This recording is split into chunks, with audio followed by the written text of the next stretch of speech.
కాలం చెల్లిపోయిన ఐక్యరాజ్య సమితిని తీసేసే రోజు దగ్గరకు వస్తుందా?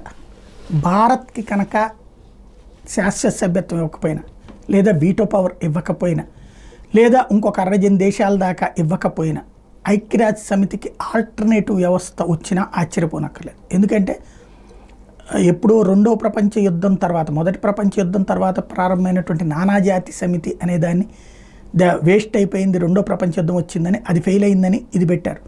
ఇది అసలు ఏ యుద్ధాన్ని ఆపలేకపోతుంది. తిని కూర్చుంటున్నారు, ఉపన్యాసాలు మీటింగులు తప్పించి ఏ ప్రయోజనం లేదు.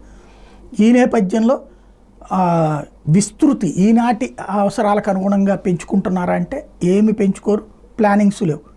కేవలం ఆ 5 అగ్రరాజ్యాలకు సంబంధించినటువంటి చేతుల్లో నడుపుతున్నటువంటి వ్యవస్థ.